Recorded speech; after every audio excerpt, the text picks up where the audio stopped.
Good evening. I'm Kelda Yoon. Healthcare workers from the South Riverdale Community Health Centre held a rally tonight demanding better wages. This comes after 8 months of negotiations between the centre's management and the union representing the workers. As Dale Manuktuk reports, workers say current wages have them struggling to keep up with the cost of living. There are about 70 community healthcare workers here employed by the South Riverdale Community Healthcare Centre. This is a solidarity rally amidst labor negotiations, primarily over wages. The South Riverdale Community Health Centre is a nonprofit multi-service organization that provides primary healthcare as well as community and social outreach services. Now, the people here today, they're represented by social workers, registered dietitians, nurses, physiotherapists, and community healthcare workers. They've been at the bargaining table for about 8 months, unable to come to an agreement on those wages. QP says that the South Riverdale Community Healthcare Center workers are struggling with the rising costs. I don't even have a savings account, so I'm living week paycheck to paycheck. Yeah, and we're saving lives every day. I have extra work outside of here as well to try and pay some of the bills and try and stay on top of the cost of living, interest rates, inflation. In a recent survey of its members, it says 65% struggle to pay their rent or mortgage, heating, car payments, and student debt. And over half of its members have had to cut back on food costs in the last year. 1 in 3 South Riverdale community healthcare workers are working extra jobs to make ends meet, and 98% have experienced increased stress and worsened mental health. This local of workers just finished a collective agreement in which we were living with a total wage freeze for 3 years during the pandemic, during a crazy cost of living crisis, while we hemorrhaged staff. In fact, approximately 42% of staff have resigned from their jobs from this health center in the last 2 years. There's over 120 community healthcare workers at South Riverdale Community Healthcare Center. They voted 92% in favor of strike action if a deal isn't made. The labor negotiations are very active. I was told that they met yesterday. A deal was offered with a 6% wage increase in year 1, then a 2% wage increase in year 2, followed by a 3% wage increase in year 3. Now, that was rejected. The union says they're about 4.5% apart over the course of that 3-year deal. I will tell you that the South Riverdale Community Healthcare Center says that it doesn't have a labor disruption plan in the event of a strike, which could happen as early as November 1st. Dale Manuktuk, CBC News, Toronto. Home care patients across Ontario have been facing shortages of crucial equipment for nearly a month now. The health minister saying this week she is working hard to fix the problem. But some say this never should have happened in the first place. Our Queen's Park reporter Lorena Redikob has the story. So I administer Steve's anti-nauseant medications that he requires in between chemo. Patty Moss is now used to this routine as her husband's caregiver. He has stage 4 pancreatic cancer. In the past weeks, some of their supplies stopped arriving. Initially we got the hydration, but we didn't get the syringe. So the hydration is useless. When he doesn't have what's required to treat him post-chemo, he knows how sick he's going to be. And it's an unmanageable level of illness. And you're watching your person suffer, and our kids are watching him suffer. And that's going to take a lifetime to undo. It's been the same thing for other home care patients. Moss happened to find a 1-800 number posted on social media for people having problems, though no one ever gave it to her. She knows of some people buying medical supplies on Amazon, something she didn't want to do. How do you know that they're safe? How do you know that they're sterile? How do you know that they're appropriate and correct? These distribution problems are happening as the home care supply provider was recently switched to a new company. It is absolutely unacceptable, and we are doing everything to ensure that this gets resolved very quickly. I will say that it is important for people to have access to get reimbursed. I would describe the situation as utter chaos. This home care doctor says he was never informed of the change either, and says he's hearing every day from patients affected, some going to hospitals since they can't get help at home. And now we're finding that because of that, hospitals are running out of their supplies because they had only ordered based on what they expected that they would need. Patty Moss says this week she did receive supplies, though from the company that used to have the contract. She wants more from the provincial government. How many times can you be sorry when Ontarians are being impacted like this? Really, until I see immediate action and an investigation as to why it happened in the first place and some accountability, I'm really not happy with their frustration or their apologies. She says it's unfair to add this kind of stress to families already dealing with so much.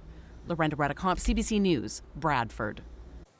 The Ontario NDP will be nominating a candidate to run in the riding of Hamilton Centre, and it won't be Sarah Jama, who currently sits as an independent MPP for that riding after being ousted from the party's caucus. So I want to be clear, you will run an NDP candidate in Hamilton in her current. It isn't really at this point up for discussion. Will it be her? Oh, as I said, the MPP is running, has already been nominated as an independent. So it won't be her? As far as I know, and I'm the leader, it won't be her. The NDP expelled Jama from caucus October of last year following statements she made about the Israel-Hamas war. CBC Hamilton reported last month that Stiles would be studying various electoral scenarios in Hamilton Centre. The party hasn't announced who they will nominate in that riding. Some for-profit daycares in the province closed their doors today. The closure is meant to send a message to the Ford government that the province's new funding model puts them at risk of permanently shutting down. As Clara Pasica reports, dozens of childcare providers also took their concerns straight to Queen's Park. Busloads of childcare providers arrived at Queen's Park with calls for change to the government's daycare funding formula. They say they won't be able to maintain their offerings to families under the model that kicks in January 1st. You have our government talking about how incredible this program is, but the truth is it's not what us operators are seeing on the ground. If nothing changes, like I said, parents will start to see closures. They'll start to see, and you're seeing closures already more than ever. They'll start to see low quality. For operators who choose to opt in, the affordable childcare plan is set to lower daycare fees to $22 per day starting in the new year. The eventual goal is to get to $10 per day. Changing the formula isn't on the agenda for the minister. It will be moving forward January 1st, but right now the work that I've been doing, I met with the federal minister in person. I also sent her a letter yesterday. What we're calling on the federal government for is increased funding. We, right now as a province, are providing 3 times the amount of funding for childcare in this province that the federal government does. The minister says she'll meet with for-profit providers on Thursday to discuss their concerns, but says costs of running a childcare centre were well considered by her ministry. The provincial Liberal leader said she'd respond to the situation differently. Well, you sit down and renegotiate the formula. Concerns of the for-profit operators who came to Queen's Park today aren't shared by the whole industry. This advocate and researcher noting that 70% of childcare centres in Ontario are actually non-profit centres. I think it's more about a protest of the idea of a publicly funded childcare system at all. The majority of childcare programs, actually both nonprofit and for-profit, are busily trying to implement this funding formula for January, ready to make it happen. And now we're seeing this protests from this group of for-profit owners that now have an objection with it. So it's unfortunate. A spokesperson for the Federal Minister of Families, Children and Social Development says that the province already has the money it needs. It just needs to focus on opening up more spaces. Also saying that the rules that the province has in place for operators allow for healthy but not excessive profits. Clara Pasica, CBC News, Toronto. Police are looking for multiple suspects following a home invasion in Richmond Hill. York Police releasing video of the incident today. It shows the suspects arriving at the home on Sunday morning near Yonge Street and Carville Road and smashing through the front door to gain entry. Police say an additional suspect remained outside. They proceeded to steal items from the home, including the victim's Mercedes G-Wagon, which investigators recovered later that day in Mississauga. One suspect has been arrested, but 3 others are still at large. They actually returned to the residence the following day and stole another vehicle with car keys that they obtained the day before. That Mercedes has also since been recovered. Work to replace 470,000 failing water meter transmitters in homes and businesses across Toronto is now underway, and it doesn't come cheap. According to the latest update, it will cost taxpayers millions of dollars to solve the problem. Municipal Affairs reporter Sean Jeffords has the details. It's a very little device hidden away in your home, but it's causing big headaches at City Hall these days. A key part of Toronto's 470,000 water meters is failing, and it means the city isn't receiving accurate water meter readings from over 150,000 residents. We asked for a service life of 20 years on the batteries. They're failing earlier than that, so that it did catch us by surprise. It has caught other municipalities by surprise as well. Before this problem, the city estimated the units would fail at about a rate of 4,700 a year. They now say they're failing at around 5,000 to 8,000 units a month. That means that within the next 3 to 5 years, the batteries in all of the units across the city could be dead, and it will take years to replace them. It's the volume of the failures that are a challenge as well, because it affects so many people all at one time. So that's what we're struggling with, is how do we continue to work with our customers, reach out to them, address any concerns that they have, and then come up with a plan that makes sense for the city to address these failure rates. And it will continue. Councillors on the city's infrastructure committee approved $5.6 million in emergency spending to help address the problem. They've also okayed an additional $3 million while staff work to create a long-term plan to deal with the issue. Councillor Diane Sachs says despite the new costs, the ability to remotely read meters has saved the city millions over the last decade. So it has worked really well, it just hasn't worked perfectly, and honestly, technology doesn't work perfectly. The city can't yet say how much it will cost to replace the meter parts, and that's because those details were part of closed-door discussions. Some councillors weren't ruling out taking legal action. My advice would be, if additional questions along this line, we should go on camera. My next action is, why don't we sue? City staff continue to work on a long-term plan to replace the transmitters. They're urging anyone with a billing problem to reach out to the city. What's important is that residents know that there will be no additional cost to them and to their water bills, so everything will be corrected. City Council must still approve the plan at a meeting next month. Sean Jeffords, CBC News, Toronto. Toronto has unveiled its plan to help the homeless this winter. Now, it includes more services than in years past, but advocates say it's still not enough to meet the needs of the city's most vulnerable. Tyler Cheese has the story. With cooler temperatures just around the corner, outreach workers are worried about those experiencing homelessness in Toronto. If you think about it, just being outside for an hour or two when it's a cold day, like it's miserable, even if you have a coat.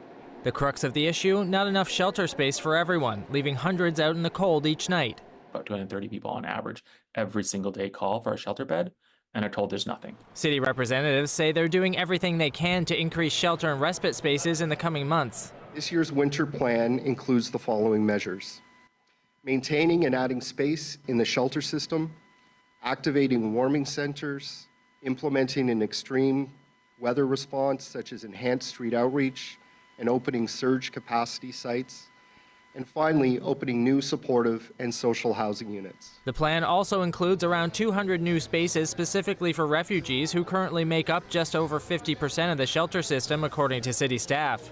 But advocates say this year's plan is barely an improvement to past years as the number of people in the system continues to grow. The number of people on social assistance who are unhoused has almost doubled in the province in the last 2 years.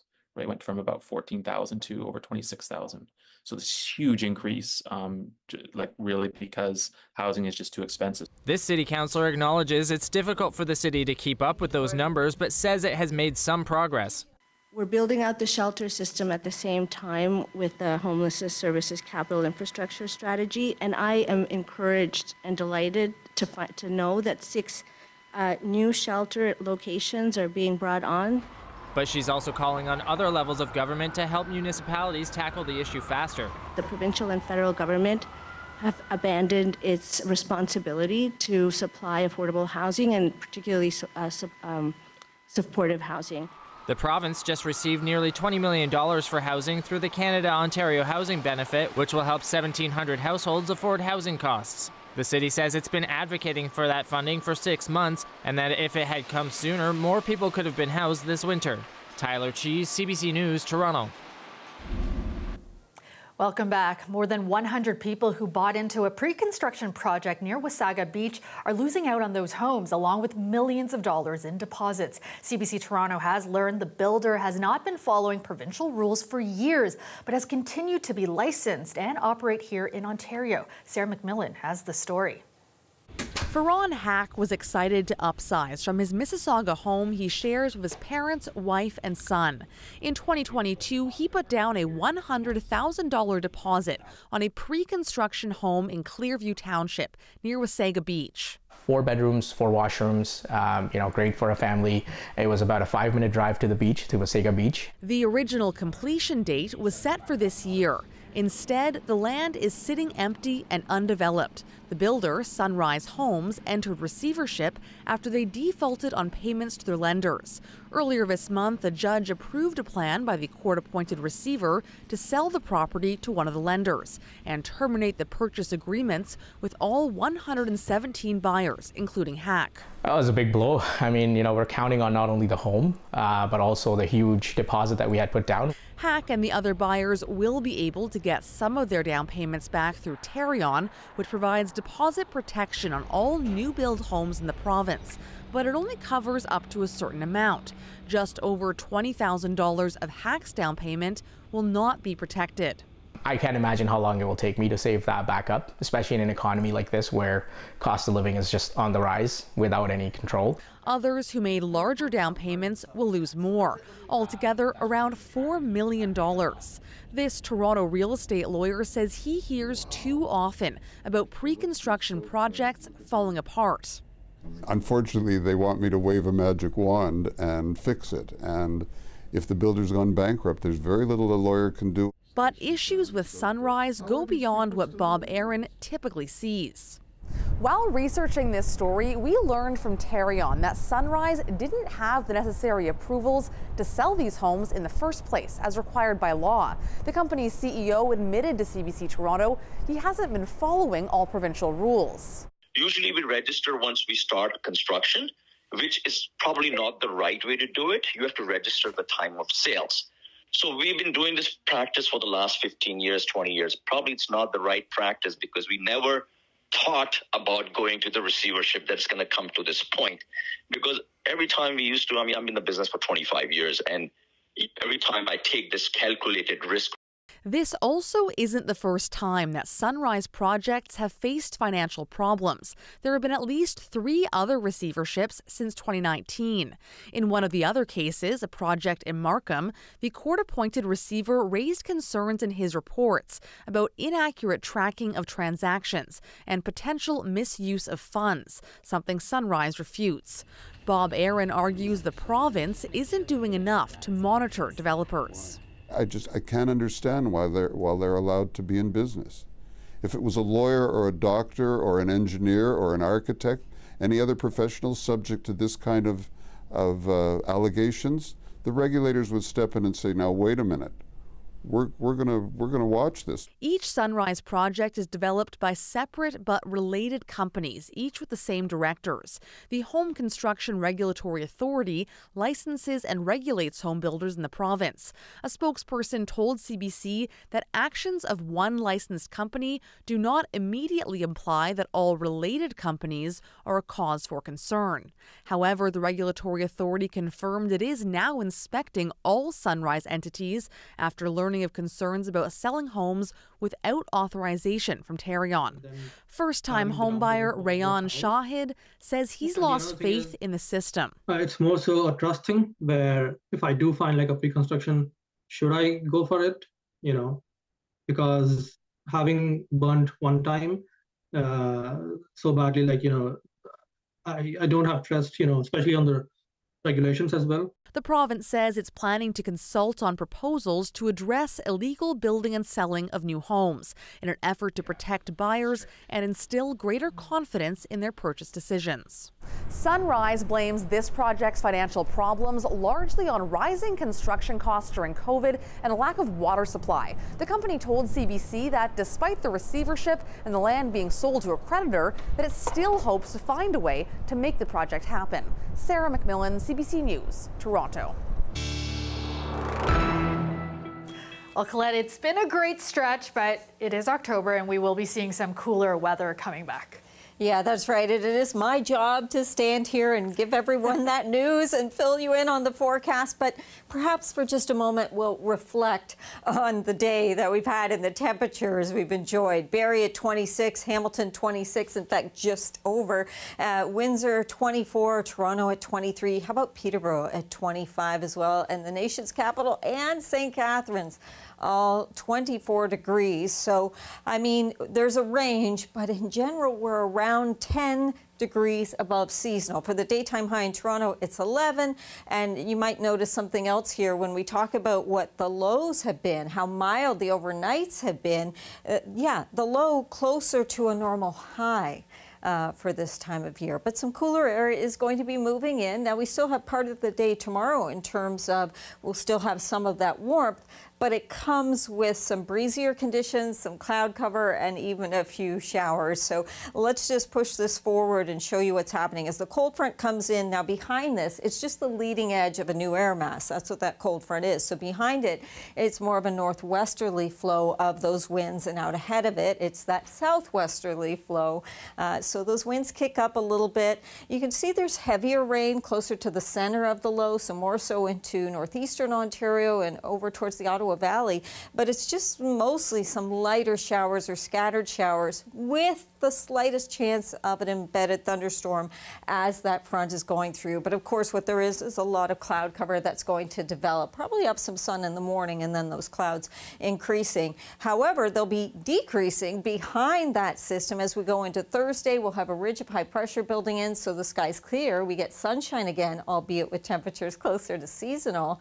And then the next system is going to be rolling in for Friday, and that one could bring us a bit more organized rainfall along that frontal boundary. So checking out the winds. Now, this model may be playing it up a little bit, but southwestern Ontario, certainly some gustier conditions. The Niagara region and along the shores of Lake Ontario and Lake Erie, those winds may gust over 50 or even towards 60 kilometers an hour.